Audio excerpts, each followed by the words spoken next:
ധർമ്മ സന്ദേശ യാത്രയുടെ പ്രാർത്ഥനയായിട്ട്, മന്ത്രമായിട്ട് ഞാൻ ശ്രദ്ധിച്ചത് ഹരേ രാമ ഹരേ കൃഷ്ണ. ഇതെന്നെ ആഴത്തിൽ ചിന്തിപ്പിച്ച ഒരുപാട് മന്ത്രങ്ങളുണ്ടെങ്കിലും എന്തുകൊണ്ട് ഈ ധർമ്മ സന്ദേശ യാത്രയ്ക്ക് ഈ മന്ത്രം തന്നെ തിരഞ്ഞെടുത്തു എന്ന് ഞാൻ ചിന്തിച്ചപ്പോൾ എനിക്ക് തന്നെ അതിൻ്റെ ഉത്തരം എൻ്റെ മനസ്സിൽ ഉദിച്ചത് ഇങ്ങനെയാണ്. ശ്രീരാമൻ ധർമ്മത്തിൻ്റെ വിഗ്രഹമാണ്. ശ്രീകൃഷ്ണ ഭഗവാൻ ധർമ്മ സംരക്ഷകനാണ്. ഭഗവാൻ ശ്രീരാമൻ്റെയും ശ്രീകൃഷ്ണൻ്റെയും പാത പിന്തുടരുന്ന സന്യാസി ശ്രേഷ്ഠന്മാർ. അതുകൊണ്ട് തന്നെ ഈ ധർമ്മത്തെ സംരക്ഷിക്കും. ഈ ധർമ്മം ഇവിടെ ഇരിക്കുന്ന ശ്രേഷ്ഠരായ സന്യാസിമാരുടെ പ്രവർത്തനങ്ങൾ കൊണ്ടും പ്രാർത്ഥന കൊണ്ടും സങ്കല്പം കൊണ്ടും ഈ ധർമ്മത്തിൻ്റെ സ്പന്ദനം ആകാശത്തെ ഭേദിച്ചുകൊണ്ട്, പർവ്വതങ്ങളെ തുളച്ചുകൊണ്ട്, അന്തരീക്ഷത്തെ ചൂടുപിടിപ്പിച്ചുകൊണ്ട്, കടലിനെ ഇളക്കി മറിച്ചുകൊണ്ട്, മനുഷ്യ മനസ്സുകളിലെ ഹൃദയത്തെ ഭേദിച്ചുകൊണ്ട് ഒരു മഹാപരിവർത്തനം നടക്കും എന്നുള്ളത് നിശ്ചയപ്പെട്ടു. നമ്മൾ ഓരോരുത്തരും ഈ ധർമ്മത്തിൻ്റെ സന്ദേശവാഹകരാണ്, ആയി തീരണം എന്നുള്ളത് തന്നെയാണ് ഈ ധർമ്മ സന്ദേശത്തിൻ്റെ മുഖ്യ ലക്ഷ്യവും. രണ്ടാമത് ഞാൻ ശ്രദ്ധിച്ചത്, നേതൃസമ്മേളനത്തിൽ ശരണം വിളിയോടുകൂടിയിട്ടാണ് ദീപപ്രോജ്വലനം നടത്തിയത്. അവിടെയും ധർമ്മശാസ്താവ്, ധർമ്മത്തിനെ പരിരക്ഷിക്കുന്ന കലിയുഗവരദനായ ഭഗവാന്റെ നാമമന്ത്രങ്ങളാൽ മുഖരിതമായിട്ടാണ് നമ്മൾ അവിടെ ഒത്തുകൂടിയത്. കലിയുഗവരദനായ ഭഗവാൻ ധർമ്മത്തെ സംരക്ഷിക്കുന്നു. നമുക്കറിയാം, ഈ കലികാലം മഹിഷികളെ കൊണ്ട് നിറഞ്ഞിരിക്കുകയാണ്.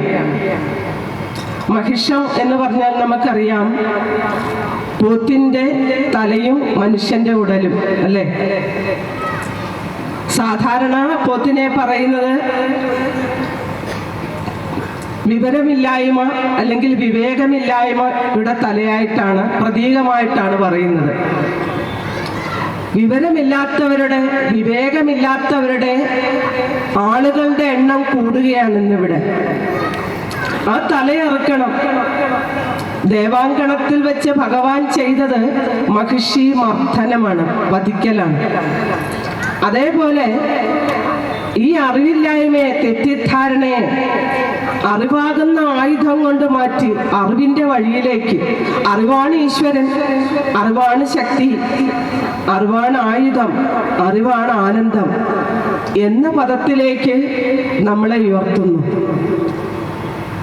നമുക്കറിയാം, ഇന്നെല്ലാം ഒരുപാട് സംവാദങ്ങൾ, ചർച്ചകൾ, വിമർശനങ്ങൾ ഒക്കെ നടക്കുന്ന ഒരു സമയം ശബരിമലയിലെ പ്രശ്നം തന്നെയാണ്. ഒരുപാട് വർഷങ്ങളായിട്ട് ഭഗവാൻ വിമർശനത്തിന് അതീതമായിട്ട് നിൽക്കുകയാണെങ്കിലും വിമർശനങ്ങൾ നടന്നുകൊണ്ടേയിരിക്കുകയാണ്. സ്വർണം അടിച്ചു മാറ്റി ചെമ്പാക്കുന്നു, അല്ലേ? നമ്മൾ ഇന്നെല്ലാവരും അതിൻ്റെ പുറകെയാണ്, ആ ചിന്തയിലാണ്. എന്നോട് ഒരു കുട്ടി വന്ന് ചോദിച്ചു, ഭഗവാന് ശക്തിയില്ലേ, ഇതൊക്കെ ഒന്ന് കണ്ടുപിടിക്കുവാൻ, നമ്മുടെ ദൈവങ്ങൾക്കൊന്നും ശക്തിയില്ലേ എന്ന് ചോദിക്കും കുട്ടിയോട്. ഞാൻ പറഞ്ഞത്, ഇങ്ങനെ ചോദിക്കാൻ പോലും ഒരു ശക്തി തന്നത് ഈശ്വരനല്ലേ. അതിൻ്റെ ഉദാഹരണം ഞാൻ പറഞ്ഞു കൊടുത്തത് ശ്രീനാരായണ ഗുരുദേവന്റെ ജീവിത ചരിത്രത്തിലെ ഒരു ഭാഗമാണ്. ശ്രീനാരായണ ഗുരുദേവനും ഒരു സുഹൃത്തും കൂടി യാത്ര ചെയ്യുന്ന വേളയിൽ സുഹൃത്ത് ഗുരുദേവനോട് ചോദിച്ചു, കേരളത്തിലും ഭാരതത്തിലും ഒരുപാട് വിഗ്രഹങ്ങൾ ധ്വംസിക്കപ്പെടുന്നു. നമുക്ക് ഏറ്റവും വിശ്വാസം നിറഞ്ഞ, നമ്മുടെ വിശ്വാസങ്ങളെ തച്ചൊടിക്കുന്ന, ഈ വിഗ്രഹത്തെ ധ്വംസിക്കുന്ന ഈ പ്രവൃത്തി നമ്മുടെ എല്ലാവരുടെയും മനസ്സിനെ വേദനിപ്പിക്കുന്നതാണ്, ആത്മരോഷം ഉണ്ടാക്കുന്നതാണ്. അപ്പോ സുഹൃത്ത് ഗുരുദേവനോട് ചോദിക്കുകയാണ്, ഈ വിഗ്രഹങ്ങളെ ധ്വംസിച്ച സമയത്ത് വിഗ്രഹത്തിനുള്ളിലെ ദൈവം എന്ത് ചെയ്തു എന്ന്.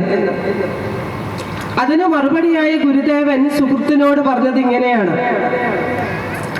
ഒരു ചോദ്യം ചോദിച്ചുകൊണ്ടാണ് തുടങ്ങിയത്. അതായത്, ഈശ്വരൻ എവിടെയാണ്? ആധ്യാത്മിക വിഷയത്തിൽ പ്രാവീണ്യമുള്ളതുകൊണ്ട്, അറിവുള്ളതുകൊണ്ട് ആ സുഹൃത്ത് പറഞ്ഞു, ഈശ്വരൻ എല്ലായിടത്തുമുണ്ട്, എൻ്റെ ഹൃദയത്തിലുമുണ്ട്. എല്ലാത്തിലും നിറഞ്ഞു നിൽക്കുന്നതാണ് ഈശ്വര ചൈതന്യം. അപ്പോ ഗുരുദേവൻ തിരിച്ചു ചോദിച്ചു ഒരു ചോദ്യം. നിന്നെ ഒരാൾ കത്തികൊണ്ട് കുത്തി കൊല്ലുമ്പോ നിന്റെ ഉള്ളിലെ ഈശ്വരൻ എന്ത് ചെയ്തു എന്ന്. ഉടനെ തന്നെ അദ്ദേഹം അതിന് മറുപടി പറഞ്ഞത്, അത് അന്തിമ വിധി വരുമ്പോ അതിന് കടുത്ത ശിക്ഷ കിട്ടും എന്ന്. നമുക്കറിയാം, ഒരു റോഡിനൊരു നിയമമുണ്ട്. അതിന്റെ ട്രാഫിക് നിയമങ്ങൾ തെറ്റിച്ചു കഴിഞ്ഞാൽ ശിക്ഷയായിട്ടോ പിഴയായിട്ടോ അതിന് നിയമവ്യവസ്ഥകൾ വരും.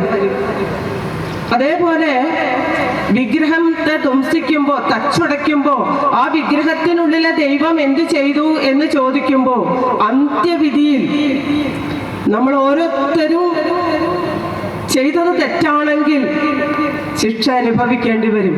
അത് ഈ പ്രപഞ്ചത്തിന്റെ നിയമമാണ്.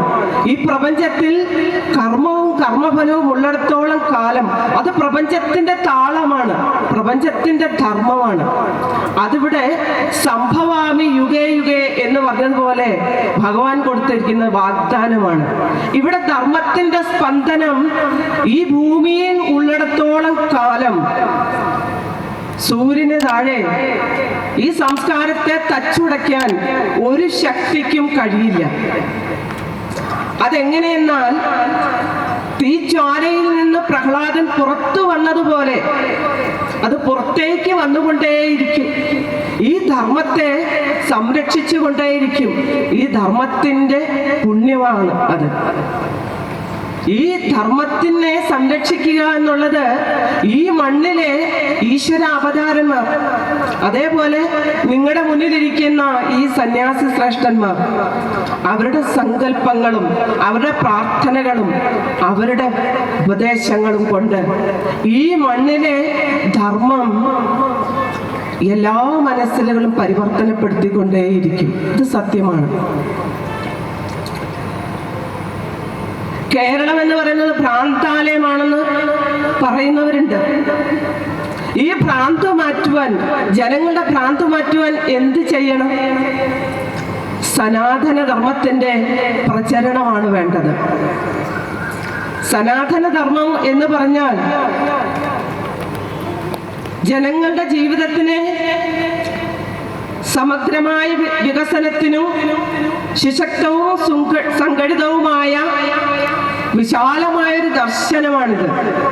അമ്മ പറയാറുണ്ട്, യുക്തിയും ബുദ്ധിയും ശാസ്ത്രീയതയും ഭക്തിയും ചേർന്ന നിത്യഹരിതമാലയാണ് സനാതന ധർമ്മം എന്ന്.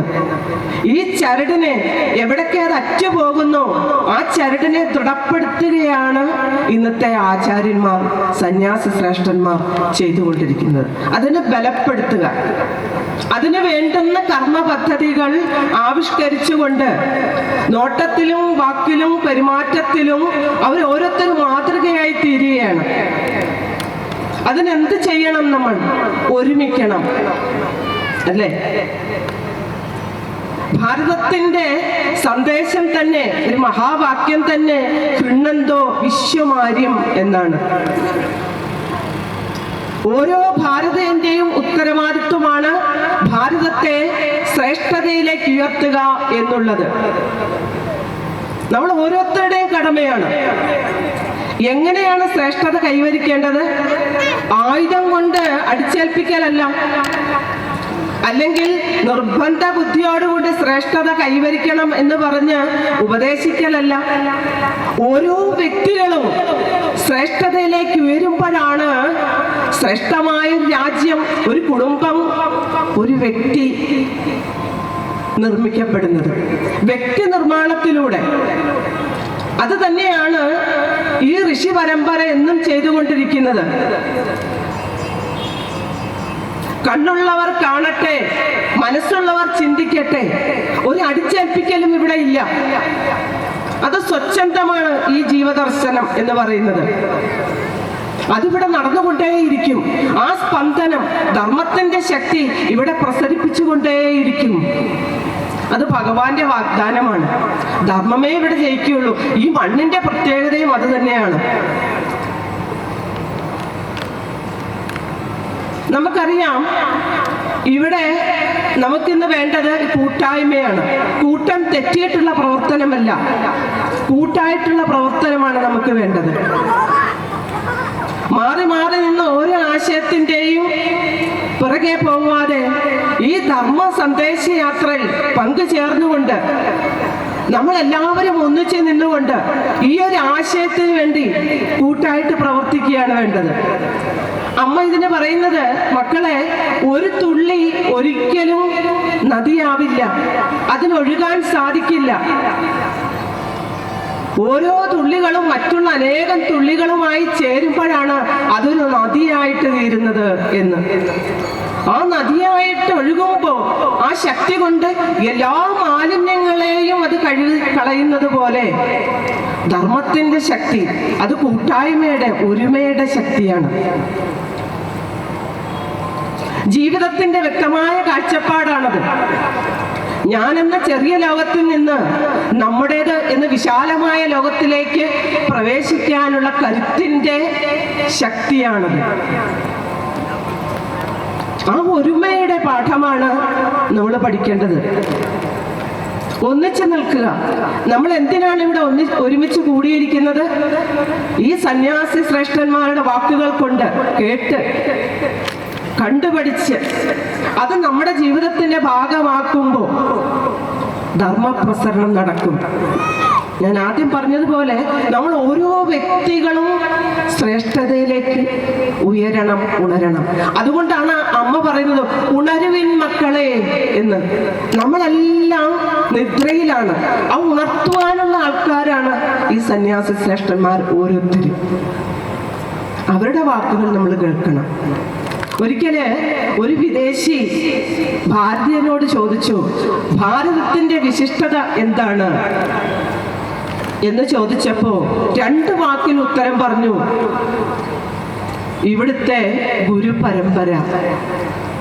ഈ ഗുരുപരമ്പരയാണ് നമ്മുടെ സംസ്കാരത്തെ കെടാതെ എന്നും കാത്തു സൂക്ഷിച്ചത്. അതിനെ ദൃഢത വരുത്തിയതും ഈ ഗുരുപരമ്പര തന്നെയാണ്. ജീവിതത്തിന്റെ നാൽക്കവലകളിൽ ദിശാബോധം തെറ്റി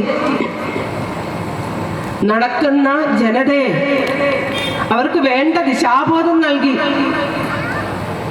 നമുക്കറിയാം, ചുറ്റുപാട് നോക്കിക്കഴിഞ്ഞാൽ അടിച്ചു പൊളിച്ച് ജീവിക്കുക, മൂല്യങ്ങളെ മുഴുവൻ കാറ്റിൽ പറത്തിക്കൊണ്ട് അടിച്ചു പൊളിക്കുക, അങ്ങനെ അടിഞ്ഞു തീരുന്ന ജീവിതങ്ങൾ. അവർക്ക് നേരായ വഴി കാണിച്ചു കൊടുക്കുവാൻ ആരുമില്ല. തെറ്റായ മാർഗത്തിലൂടെ, തെറ്റായ വഴികളിലൂടെ പറഞ്ഞു കൊടുക്കുന്ന ഒരുപാട് ആൾക്കാർ. നേരത്തെ പറഞ്ഞതുപോലെ മഹിഷം, വിവരമില്ലാത്ത, വിവേകമില്ലാത്ത, തെറ്റിദ്ധാരണകൾ പടർത്തുന്ന ഒരു ജനതയുടെ വായിലാണ്, കരാള ഹസ്തങ്ങളിലാണ് നമ്മൾ ഓരോരുത്തരും ജീവിക്കുന്നത്. അതിന് ശരിയായ മാർഗദർശനം നൽകുന്ന ഗുരുവര്യന്മാരെ നമ്മൾ സമീപിക്കണം. അവരിൽ നിന്ന് കിട്ടുന്ന വാക്കുകൾ നമ്മുടെ ഹൃദയത്തിൽ പകർത്തിക്കൊണ്ട് ഓരോരുത്തരും ജീവിക്കുമ്പോഴാണ് ഇവിടെ ധർമ്മപ്രസരണം നടക്കുന്നത്.